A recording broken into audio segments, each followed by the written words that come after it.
بسم اللہ الرحمن الرحیم۔ السلام علیکم۔ یہ کاشانۂ بصیرت کا چینل ہے اور جو آپ کتاب سماعت فرما رہے ہیں اس کا نام ہے سخن پارٹ 8۔ امام صادق نے اپنے قول میں فرمایا، یہی صورتحال ہمارے عوام کی ہے۔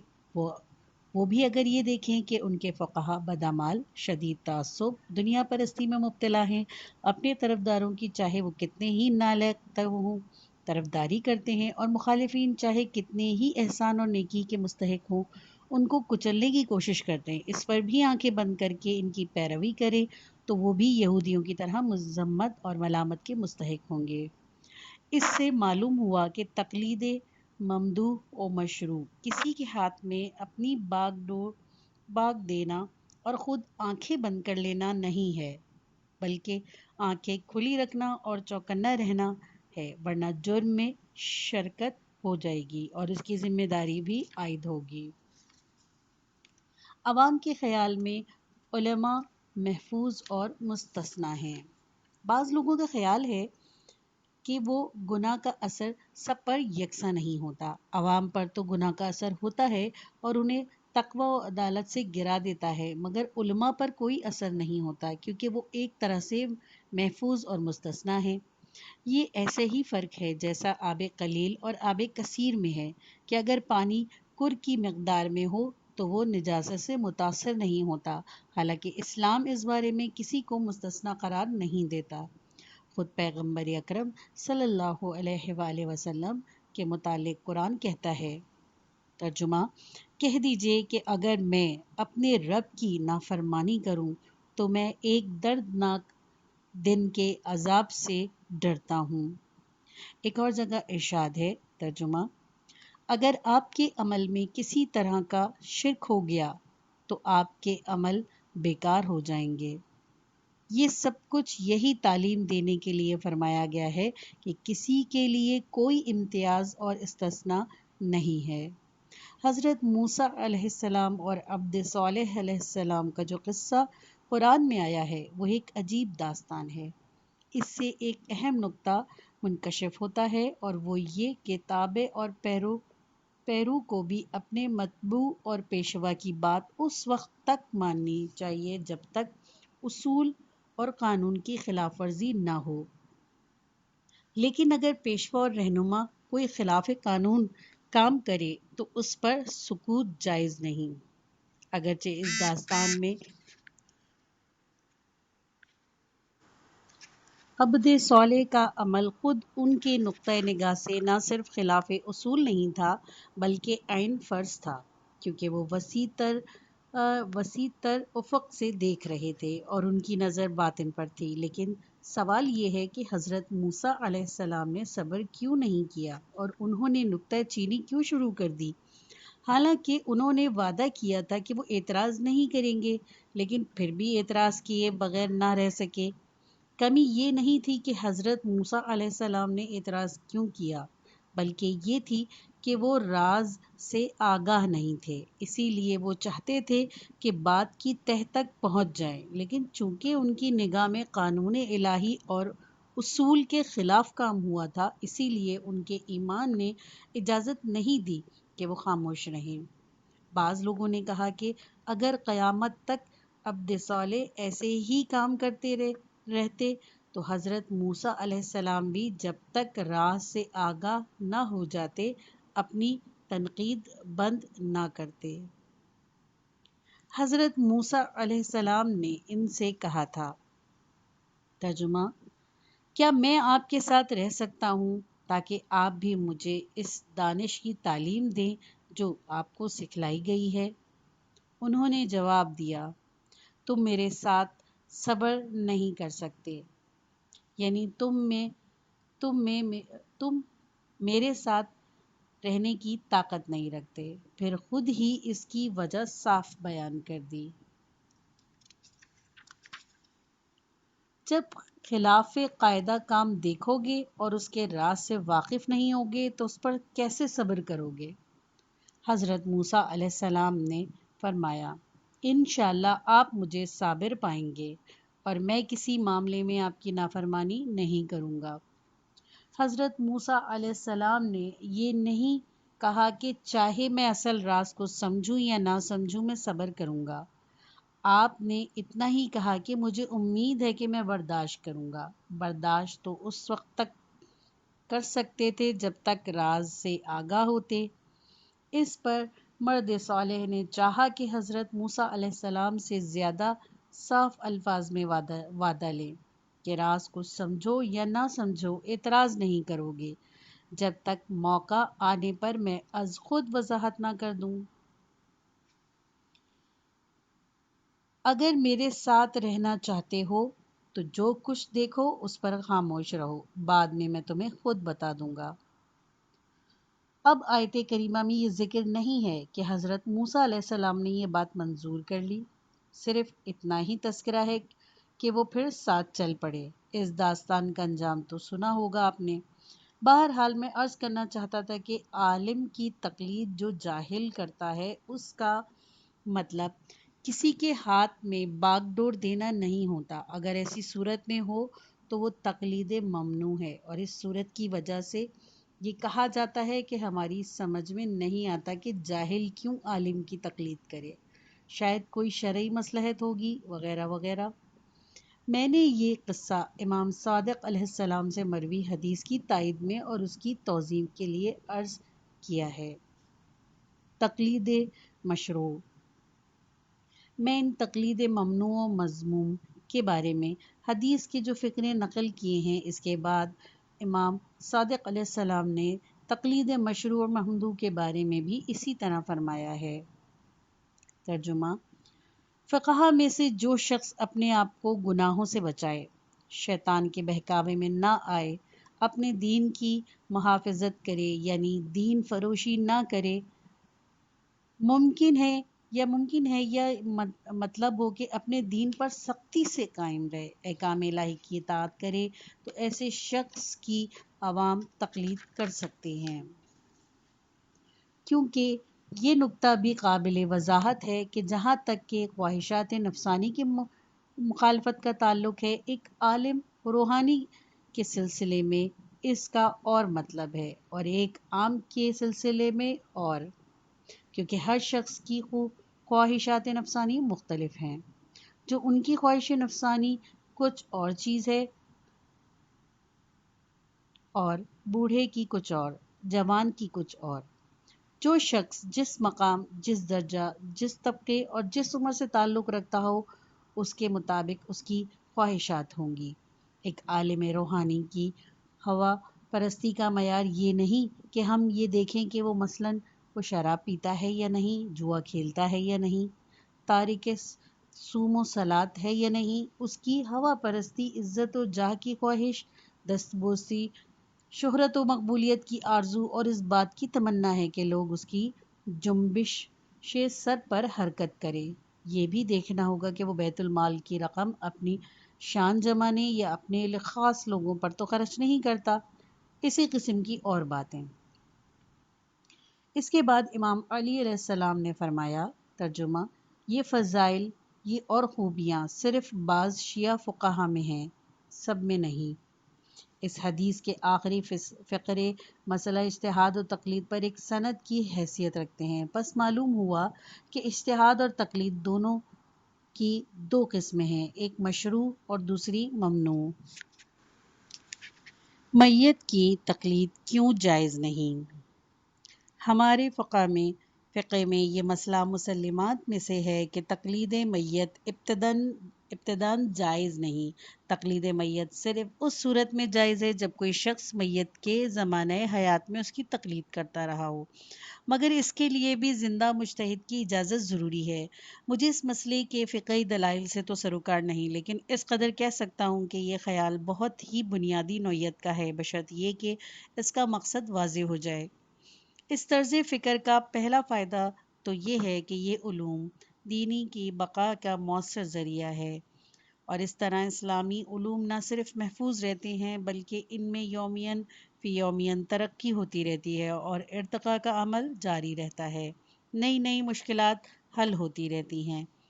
یہ بات نہیں ہے کہ ہمارے تمام مسائل اور مشکلات قدیم علماء حل کر چکے ہوں اور اب کوئی کام باقی نہ رہا ہو۔ علم الکلام، تفسیر، فقہ اور دیگر علوم اسلامی کے ہزاروں مسائل ہیں جن میں سے کچھ کو گزشتہ علماء کے بار نے حل کر دیا اور ابھی بھی کچھ باقی ہیں جن کا حل آنے والے علماء کا فریضہ ہے۔ ضروری ہے کہ وقت گزرنے کے ساتھ ساتھ ہر شعبے میں بہتر اور جامع تر تصانیف تیار ہوتی رہیں اور کام برابر آگے بڑھتا رہے۔ جس طرح گزشتہ زمانے میں بتدریج علماء نے تفسیر کو ترقی دی، علم الکلام کو ترقی دی، فقہ کو ترقی دی گئی، اسی طرح اب بھی یہ کام رکنا نہیں چاہیے اور اس میں برابر پیش رفت ہوتی رہنی چاہیے۔ بس مجتہدین زندہ کی تقلید علوم اسلامی کی بقا اور ارتقاء کا ایک مؤثر ذریعہ ہے۔ دوسری بات یہ ہے کہ مسلمانوں کو زندگی میں نت نئے مسائل کا سامنا رہتا ہے اور انہیں علم نہیں ہوتا کہ ان مسائل سے کیسے نپٹا جائے۔ اس ضرورت کو پورا کرنے کے لیے زندہ فقہا اور تازہ افکار لازمی ہیں۔ اجتہاد و تقلید سے متعلق ایک روایت میں ہے، حوادث واقعہ سے مراد ہی نئے نئے مسائل ہیں جو ہر دور میں ہر صدی میں پیش آتے رہتے ہیں۔ کتاب فقیہ کے متعلق اور تبصرہ سے معلوم ہوتا ہے کہ ہر دور میں حسب ضرورت فقہی مسائل میں اضافہ ہوتا رہا ہے اور فقہا نے اپنے پیش آنے والے مسائل کا حل تلاش کرتے رہے ہیں اور اسی طرح سے فقیہ کی تعداد بھی بڑھتی رہی ہے۔ اگر کوئی ذرا غور سے حساب لگائے تو وہ یہ سمجھ سکتا ہے کہ کون سے مسئلے کی کس دور اور کس علاقے میں ضرورت پیش آئی۔ اگر زندہ مجتہد سے مسائل سے عہدہ بر نہ ہو تو پھر زندہ مجتہد اور مردہ مجتہد کی تقلید میں کوئی فرق باقی نہیں رہتا۔ ایسی صورتحال میں یہی بہتر ہے کہ کسی ایسے مردہ مجتہد کی تقلید کی جائے جیسے شیخ انصاری، جن کے متعلق خود زندہ مجتہدین کو اعتراف ہے کہ وہ بہت بڑے عالم اور محقق تھے۔ بنیادی طور پر اجتہاد کا راز ہی یہ ہے کہ جو احکام کلی طور پر بیان کیے گئے ہیں انہیں جدید مسائل اور بدلتے ہوئے حالات پر منطبق کیا جائے۔ واقعی مجتہد ہی ہے وہ جو اس راز پر گرفت پالے اور یہ سمجھ لے کہ حالات کیسے بدلتے ہیں اور اس کے نتیجے میں احکام کیسے بدلتے، ورنہ پرانے مسائل پر ہی غور و فکر کرتے رہنا اور قوی کو احوات کو علی القوی میں بدل دینا تو کوئی بڑا کمال نہیں، اور نہ اتنی سی بات کہ اس کے لیے تمام جھگڑے کی ضرورت ہے۔ اجتہاد کے لیے شرائط بھی بہت ہیں۔ مجتہد کو مختلف علوم پر عبور ہونا چاہیے۔ اس کے لیے عربی ادب، منطق، اصول فقہ، تاریخ اسلام، مختلف اسلامی فرقوں کی فقہ سے واقفیت لازمی ہے۔ واقعی اور مضبوط فقیہ بننے کے لیے طویل مشق کی ضرورت ہے۔ صرف ادب، صرف نحو، معنی و بیان اور منطق کے پڑھ لینے سے اور سطحیات کی چند کتابیں مثلاً فرائض، مقاصد اور کفایہ کا مطالعہ کر لینے سے اور اس کے بعد چند سال درس سے خارج میں شرکت کر لینے سے کوئی اجتہاد کا دعویٰ نہیں کر سکتا۔ یہ نہیں ہو سکتا کہ وہ وسائل اور جواہر جیسی کتابیں سامنے رکھ کے کوئی شخص فتاویٰ دینا شروع کر دے۔ اسی لیے تفسیر و حدیث کا علم اور ان ہزارہ احادیث سے واقفیت ضروری ہے جو رسول اکرم صلی اللہ علیہ وآلہ وسلم سے لے کر امام حسن عسکری علیہ السلام کے زمانے تک تقریباً 250 سال کے عرصے میں وجود میں آئیں۔ اس طرح ان سب احادیث کے ماحول یعنی تاریخ اسلامی، دوسرے اسلامی فرقوں کی فقہ اور رجال و طبقات رواداتہ کا علم بھی اہم ہے۔ آیت اللہ بروجردی العلا مقامہ واقعی فقیہ تھے۔ میری عادت نہیں کہ کسی کا نام لے کر تذکرہ کروں۔ جب تک وہ زندہ تھے میں نے اپنی تقریروں میں کبھی ان کا نام نہیں لیا، لیکن اب جب کہ وہ رحلت فرما گئے ہیں اور مجھے کوئی لالچ نہیں ہو سکتا، میں کہتا ہوں کہ وہ واقعی ایک ممتاز اور عظیم فقیہ تھے اور تفسیر، حدیث، رجال، درایت اور سب اسلامی فرقوں کے فقہ کے تمام شعبوں پر حاوی تھے۔ فقیہ کے طرز جہاں بینی کا اس کے فتووں پر اثر۔ فقیہ و مجتہد کا کام استبنات و استخراج احکام ہے، لیکن جن امور کے متعلق وہ فتویٰ دے ان سے کامل واقفیت اور اس کے طرز جہاں بینی کا فقیہ کے فتووں پر بہت اثر پڑتا ہے۔ اسی لیے ضروری ہے کہ فقیہ کے ان تمام موضوعات کے متعلق پوری معلومات اور واقفیت ہو جن کے متعلق وہ فتوے دے رہا ہو۔ اگر فرض کیجئے کہ ایک فقیہ کے گھر کے کونے یا مدرسے کے کسی گوشے میں بیٹھا رہتا ہے اور دوسرا زندگی کے حالات و واقعات کا مشاہدہ کرتا ہے، تو یہ دونوں مختلف طریقوں سے اولا و شریعہ سے استبنات احکام کریں گے اور ان کے فتووں میں فرق ہوگا۔ ایک مثال عرض کرتا ہوں۔ فرض کیجئے ایک فقیہ تہران یا کسی دوسرے بڑے شہر میں پلا بڑا ہے جہاں کُر اور جاری پانی کی فراوانی ہے اور پانی کے حوض اور نہریں بھی بکثرت ہیں۔ ایسا شخص جب طہارت اور نجاست کی روایات پر نظر ڈالے گا تو وہ احکام کو اس طرح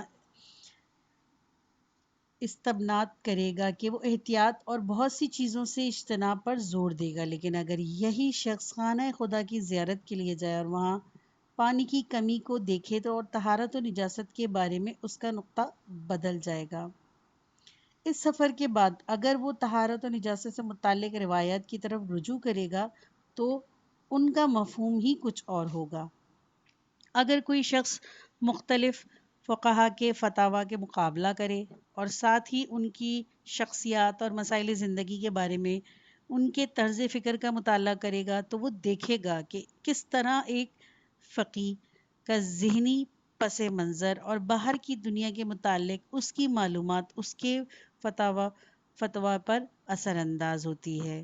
ایک عرب کے فتویٰ سے بوئے عرب آتی ہے اور ایک اجمی کے فتوے سے بوئے عجم، ایک دیہاتی کے فتوے سے بوئے دیہات آتی ہے تو ایک شہری کے فتوے سے بوئے شہر۔ اسلام بنی نوع انسان کے لیے خدائے منان کا آخری دین ہے اور کسی مخصوص زمانے یا علاقے سے اس کا کوئی تعلق نہیں۔ یہ ہر علاقے ہر زمانے کے لیے ہے۔ یہ وہ دین ہے جو انسانی زندگی کے نظام اور اس کی ترقی کے لیے آیا ہے۔ پھر یہ کیسے ممکن ہے کہ کوئی فقیہ جو زندگی کے نظام اور اس کی قدرتی روش سے بے خبر ہو، زندگی کے ارتقاء پر یقین نہ رکھتا ہو اور اس کے باوجود وہ دین حنیف کے ان بلند اور ترقی پذیر احکام کا صحیح استنباط کر سکے جو اسی نظام زندگی سے متعلق ہے اور جن میں انہی تغیرات اور ترقیات کے بارے میں ہدایت دی گئی ہے جو اس نظام میں ہوتی رہتی ہیں۔ ضرورت کا احساس۔ اس وقت بھی ہماری فقہ میں بعض ایسے مسائل ہیں جہاں ہمارے فقہا نے پورے یقین سے وجوب کا فتویٰ دیا ہے، لیکن صرف ان کی اہمیت اور ضرورت کے پیش نظر گو کوئی صریح اور کافی فقہی دلیل موجود نہیں اور نہ قابل اعتماد اجماع کی شکل ہے۔ ان موقعوں پر فقہا نے استنباط حکم کے لیے صرف چوتھے ماخذ یعنی عقل سے استفادہ کیا ہے۔ ایسے مسائل میں ان کی اہمیت کے پیش نظر اور روح اسلام سے واقفیت کی بنا پر اسلام میں کوئی اہم ایسا مسئلہ نہیں جس کے متعلق کوئی حکم نہ ہو۔ فقہا تعین کرتے ہیں کہ اس مسئلے میں حکم الہی ایسا ہونا چاہیے کہ اس کی نظیر وہ فتویٰ ہے جو ولایت حاکم اور متعلقہ مسائل کے بارے میں دیا گیا ہے۔ اگر فقہا اس مسئلے کی اہمیت کا ادراک نہ کرے تو یہ فتویٰ دیا ہی نہ جاتا، مگر انہوں نے مسئلے کی اہمیت کا احساس کیا اور فتویٰ دیا۔ ایسی مثالیں بھی ڈھونڈی جا سکتی ہیں جہاں اہمیت اور ضرورت کا احساس نہ ہونے کی وجہ سے فتویٰ نہیں دیا گیا۔ ایک اہم تجویز۔ میں یہاں ایک تجویز پیش کرنا چاہتا ہوں جس سے امید ہے کہ ہماری فقہ کو بہت ترقی ہوگی۔ اس سے قبل یہ تجویز آیت اللہ الحاج شیخ عبد الکریم یزدی مرحوم اللہ مقامہ پیش کر چکے ہیں اور میں اسی کو دہرا رہا ہوں۔ انہوں نے کہا تھا کہ یہ ضروری ہے کہ لوگ تمام مسائل میں ایک ہی شخص کی تقلید کریں۔ بہتر یہ ہے کہ مختلف مجتہد فقہ کی مختلف شاخوں میں خصوصی مہارت پیدا کریں، یعنی علماء فقہ کی عمومی تعلیم کے بعد اپنے لیے کوئی ایک شعبہ مخصوص کر لیں اور اس میں مہارت پیدا کریں، عوام بھی اس میں ان کی تقلید کریں۔ لہذا تقسیم کار مختلف شعبوں میں تخصص حاصل کرنا ضروری ہو جاتا ہے۔ اس لحاظ سے تقسیم کار اور خصوصی شعبوں کا وجود نتیجہ ہے علم کی ترقی کا۔ دوسری طرف یہ صحیح بھی ہے کہ خصوصی شعبوں کے وجود تقسیم کار اور ہر شعبے میں الگ الگ تحقیقات کے علم سے کو فروغ حاصل ہوتا ہے، اور اس لحاظ سے تقسیم کار کے سبب ہے علوم کی ترقی کا۔ دنیا کے سب علوم کی جیسے طب، ریاضت، قانون، ادبیات اور فلسفہ وغیرہ، ان سب کی خصوصی شاخیں پیدا ہو گئی ہیں جن میں مہارت حاصل کی جا سکتی ہے، اور اس طرح ان علوم کے سب شعبے ترقی کر رہے ہیں۔ پچھلے 1000 سال میں فقہ کا ارتقاء۔ ایک زمانہ تھا کہ فقہ بہت محدود تھی۔ جب ہم شیخ طوسی سے پہلے کی کتابیں دیکھتے ہیں تو معلوم ہوتا ہے کہ یہ علم کس قدر محدود اور مختصر تھا۔ شیخ طوسی نے مبسوط کے نام سے کتاب لکھی تھی تو فقہ کا ایک نیا دور شروع ہوا، علم میں وسعت پیدا ہوئی۔ اس وقت سے ہر دور میں علماء اور فقہا کی مساعی سے نئے نئے مسائل اور جدید تحقیقات کے نتیجے میں فقہ کے حجم میں اضافہ ہوتا رہا، یہاں تک کہ تقریباً 125 سال قبل صاحب جواہر کو فقہ کا ایک مکمل نصاب تیار کرنے میں کامیابی ہوئی۔ انہوں نے بڑی مشکل سے یہ کام انجام دیا، تقریباً 20 سال کی عمر میں یہ کام شروع کیا اور مسلسل محنت و کوشش اور غیر معمولی قابلیت سے آخری عمر میں اس کو تکمیل کیا۔ عمر بھی انہوں نے کافی طویل پائی۔ جواہر 6 بڑی ضخیم جلدوں میں شائع ہوئی۔ شیخ طوسی کی مبسوط، جو اپنے زمانے میں فقہ کی بہت مفصل کتابیں سمجھی جاتی ہیں، شاید جواہر کی نصف جلد سے بھی کم ہے۔ صاحب جواہر کے بعد شیخ مرتضی انصاری نے ایک نئی فقہ کی بنیاد ڈالی، جس کا نمونہ مرحوم کی کتاب مکاسب اور مکاتب طہارت ہے۔ اس کے بعد سے کسی کے ذہن میں یہ نہیں آیا کہ اس قدر تشریح و تحقیق سے فقہ کا مکمل نصاب ترتیب دے۔ موجودہ صورتحال یہ ہے کہ دنیا کے دیگر علوم کی طرح ہماری فقہ نے جو ترقی کی، اس کی پیش رفت گزشتہ علماء فقہا کی ہی مساعی کی مرہون منت ہے۔ اب یہ طے کرنا اس زمانے کے علماء کا کام ہے کہ آیا وہ فقہ کی مزید نشو و نما پر قدغن لگانا چاہتے ہیں یا وہ اس معقول تجویز پر عمل کر کے فقہ کی مختلف شاخوں میں تخصص کی بنیاد ڈالتے ہیں۔ اس تجویز سے عوام فقہا کا بھی اسی طرح انتخاب کیا کریں گے جس طرح معالجوں کا کرتے ہیں۔ فقہی شورا ایک اور تجویز بھی ہے جو میں عرض کرنا چاہتا ہوں۔ مجھے یقین ہے کہ اس بات پر جتنا بھی زور دیا جائے بہتر ہے۔ وہ تجویز یہ ہے کہ گویا آج دنیا میں مختلف شعبوں میں تخصص کا رواج عام ہو گیا ہے اور اس سے محیرہ القول ترقی بھی ہوئی ہے، لیکن ایک اور طریقے پر بھی عمل ہو رہا ہے اور وہ بھی ترقی اور پیش رفت کا ایک اہم ذریعہ ہے۔ یہ طریقہ درجہ اول کے دانشوروں میں باہمی تعاون اور اتحاد فکر و عمل کا ہے۔ آج کی دنیا میں فرد واحد کی سوچ اور عمل کا کوئی قدر و قیمت نہیں۔ انفرادیت اختیار کرنے اور الگ اپنی 1.5 اینٹ کی مسجد بنانے سے نہیں چلتا۔ آج ہر شعبے کے علماء اور دانشمند ایک دوسرے سے مسلسل تبادلہ خیالات کرتے رہتے ہیں اور اپنے افکار کے نتائج سے دوسرے اہل فکر و نظر کو آگاہ کرتے رہتے ہیں۔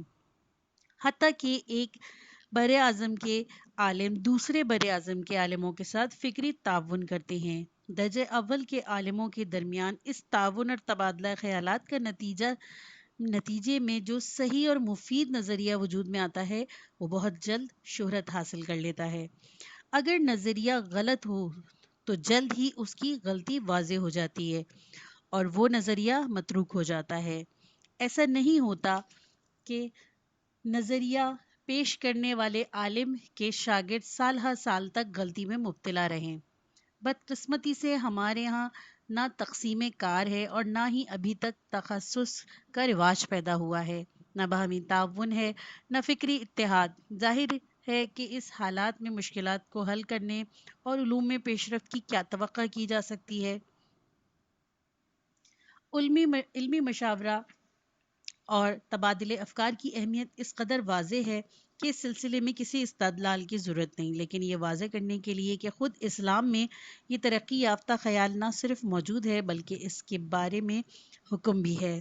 میں نے قرآنی آیات اور نہج البلاغہ کے چند جملوں کی طرف اشارہ کروں گا۔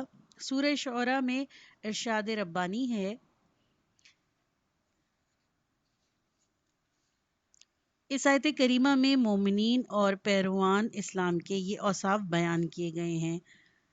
وہ اپنے رب کا حکم مانتے ہیں، نماز قائم کرتے ہیں، اپنے معاملات آپس کے مشورے سے چلاتے ہیں، اور ہم نے جو کچھ بھی رزق انہیں دیا ہے اس میں سے خرچ کرتے ہیں۔ اس آیت کے مطابق تبادلہ خیالات اور ہم فکری اہل ایمان اور پیروان کا اسلام کی زندگی کا ایک اہم اصول بتایا گیا ہے۔ نہج البلاغہ میں امیر المؤمنین علیہ السلام فرماتے ہیں، ترجمہ: یہ سمجھ لو کہ وہ بندگان خدا جن کو علم خدا عطا کیا گیا اس کے راز کی حفاظت کرتے ہیں، اس کے چشموں کو جاری کرتے ہیں، یعنی چشمہ ہائے علم سے لوگوں کو سیراب کرتے ہیں، ایک دوسرے سے دوستی اور محبت کا رشتہ استوار کرتے ہیں، محبت اور خنداروئی سے ایک دوسرے سے ملتے ہیں، اپنے علم و فکر کے جام سے ایک دوسرے کو اس طرح سیراب کرتے ہیں کہ اس کے فیض سے سب سیراب ہوتے ہیں۔ اگر فقہی مسائل کے حل کے لیے کوئی شورا قائم ہو جائے اور تبادلے افکار کا اصول پوری طرح عملی جامہ پہن لے تو نہ صرف فقہ کو ترقی حاصل ہوگی بلکہ فتاویٰ کے اختلافات بھی بڑی حد تک دور ہو جائیں گے۔ اگر میں یہ دعویٰ کروں تو بیجا نہ ہوگا کہ ہماری فقہ بھی واقعی دنیا کے دوسرے علوم کی طرح ایک علم ہے، اسی لیے مناسب ہے کہ ہم علمی طریقہ کار کی پیروی کریں۔ اگر ہم ایسا نہیں کرتے تو اس کا مطلب یہ ہے کہ فقہ علوم کی فہرست سے خارج ہے۔ کچھ اور بھی ضروری اور مفید تجاویز ہیں، مگر وقت ختم ہو جانے کے باعث میں ان کا تذکرہ نہیں کر سکتا کیونکہ اس میں اور مزید وقت لگ جائے گا۔ مجھے معلوم ہے کہ بعض لوگوں کے گھر کافی دور ہیں۔ میں نے اپنی تقریر کے آغاز میں اس آیت کریمہ کی تلاوت کی تھی۔ اس آیت کریمہ میں سریعاً ہدایت کی گئی ہے کہ مسلمانوں کی ایک جماعت تفسہ پیدا کرے گی اور دوسرے کو تفقہ سے بہرور ہوں گے۔ تفقہ کا مادہ فقہ ہے۔ فقہ کے معنی متعلق سمجھنے کے نہیں بلکہ کامل بصیرت حاصل کرنے کے ہیں، اور کسی شے کی حقیقت تک پہنچنے کو فقہ کہتے ہیں۔ راغب اصفہانی مفورات القرآن میں کہتے ہیں، ترجمہ: فقہ کے معنی معلوم کے ذریعے نامعلوم کی دریافت کے ہیں۔ فقہ کی تعریف اس طرح بھی کی ہے، یعنی تفقہ پیدا کرنے کا مطلب ہے کسی چیز کو دریافت کرنا اور اس میں تخصص پیدا کرنا۔ اس آیت میں مسلمانوں کو حکم دیا گیا ہے کہ دین کا سطحی علم حاصل نہ کریں بلکہ غور و فکر سے کام لیں اور احکام الہی کی روح تک رسائی حاصل کریں، یعنی آیت تفقہ اور اجتہاد کے لیے سند اعتبار ہے، اور یہی آیت ہماری تجاویز کو مستند ٹھہراتی ہے۔ اس آیت کے مطابق اسلام میں اجتہاد اور تفقہ کی بساط بچھی ہوئی ہے، اور اس کے حکم کے مطابق اس بساط کو اور وسیع ہونا چاہیے، ضرورتوں کی طرف مزید توجہ ہونی چاہیے، فقہی شورا کو عملاً کام شروع کر دینا چاہیے اور انفرادی کام کا طریقہ منسوخ ہو جانا چاہیے۔ فقہ کے مختلف شعبوں میں تخصص کو رواج دینا چاہیے تاکہ ہماری فقہ ارتقاء کا راستے پر مستقل طور پر گامزن رہے۔